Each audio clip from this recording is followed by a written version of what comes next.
As we all know, acting is a precarious, rollercoaster-type business. The Meryl Streeps, the Jack Nicholsons, and the Brad Pitts, they're few and far between. Most actors or actresses will hit at least an occasional dry spell, if not a permanent one. For a very select few, a seemingly easy solution to help them get through this dry spell financially might be to sell their Oscar statuette. I mean, it's otherwise just collecting dust on a shelf somewhere, right? Now, given only a little over 3,000 Oscars have been awarded since 1929 and there are countless collectors and movie fanatics out there, you'd think an Oscar statuette would be worth a small fortune, right? Well, unfortunately not so, at least not legally. Every Academy Award nominee since the mid-20th century is required to sign a winner's agreement contract, in which they must agree that neither they nor their heirs will ever sell their Academy Award without first offering to sell it back to the Motion Picture Academy of Arts and Sciences for $1 single. Yep, that's absolutely right. Before they can flog it on eBay for a princely sum, they have to offer it to the Academy for $1 single. This is despite the fact that the Oscar statuette in materials alone is reportedly worth about $900, mainly thanks to its relatively thick gold plating. This forced contract is primarily the Academy's way of controlling the acquisition of its trophies. They want to make sure no Oscar arrives in the hands of private collectors. They should only ever be had by those who earned them or their heirs. As one Academy representative noted, they're not tchotchkes to be bought off a shelf. Alright, so what happens if someone refuses to sign that agreement? Well, the Academy, they'll actually take that statuette back. It wasn't always this way, though. Much to the chagrin of the Academy, those given Oscars before the 1951 award ceremony were under no such agreement, and many of those have been sold over the years. For instance, Orson Welles' heirs were able to sell his 1941 Oscar for Citizen Kane in 2011 for $861,542, which is about $930,000 today. This is despite the Academy previously attempting to bar them from doing this via a lawsuit. But in the end, the courts ruled that as Welles had signed no such agreement, his heirs were free to sell the statuette.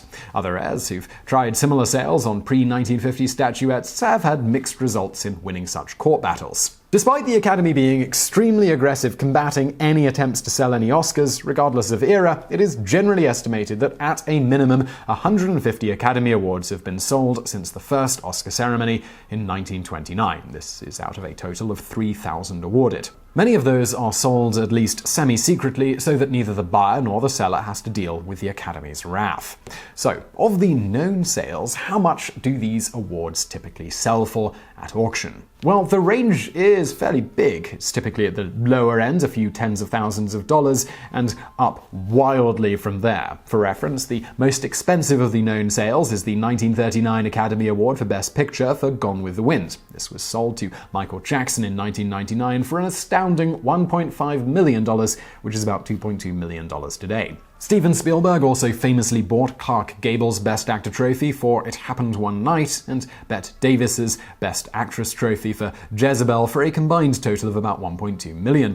However, this didn't upset anyone at the Academy because Spielberg promptly turned them around and donated them to said Academy. A few other actors have also purchased Oscars in similar ways and donated them back to the Academy. You might be wondering at this point what the Academy does with such old statuettes that it reacquires in one way or another. Well, mostly they just lock them in a vault and rarely ever display them in public. While this may seem quite unfair, apart from potential black market sales of statuettes, some who win Oscars are well compensated in other ways for the Academy bestowing the award on them. For instance, according to a study done at Colgate University, Academy Award Signaling and Gender Bias in Hollywood, male actors on average receive an 81% increase in their pay in their post-Oscar acting years versus pre-award years, at least some of which seems to be because of their Academy Award and not just because they've been around in the industry for longer. For women, however, as noted in the study, winning an Academy Award did not have a statistically significant effect on women's salaries in the sample. Why this is the case isn't actually clear, with a variety of speculative reasons suggested in the study. For instance, they noted that younger women in Hollywood tend to get the majority of the available high-paying female lead roles versus their more seasoned counterparts. This, combined with the fact that the average age of an actress winning an Oscar is 36.77 years old, around the time most actresses see their earnings decline, it may be the case that these award winners simply have fewer prime roles to pick from at this stage in their careers, so have less ability to negotiate higher salaries after their Oscar win. They are also often forced to round out their careers, taking minor roles that pay much less, which may potentially be masking any statistically significant benefit that an Oscar might be giving them in pay increase given the limited sample size of award winners that we have to work with. On the flip side, the researchers noted that the average age of a male actor winning an Oscar is 44.67. Unlike with actresses, leading roles for older male actors are drastically more prevalent, allowing them greater flexibility in the roles that they choose and greater leverage in salary negotiations. The researchers also noted that whether a male actor wins an Oscar or not, their salaries on average begin to markedly increase past 42 years old, just more so if they have an Oscar. On the other hand, as noted, actresses tend to earn the most early in their careers, with salaries beginning to drop off significantly as they approach the age male actor salaries begin to rapidly rise. Unfortunately, we could find no similar study done comparing non-actor Oscar wins to see what, if any, future earnings benefit the Academy Award provides for these individuals. And now for a bonus fact. In 1992, actor Harold John Russell needed money to pay for his wife's medical bills, so decided to sell his Best Supporting Actor Oscar for his role in The Best Years of Our Lives from 1946, with it being auctioned for $60,500, which is about $103,000 today.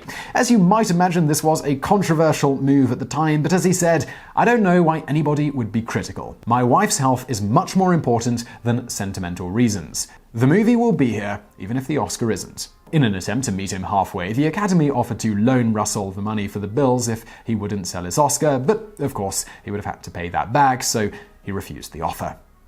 So I really hope you found that video interesting. If you did, please do hit that thumbs up button below, and do not forget to subscribe. We've got brand new videos just like this every day of the week.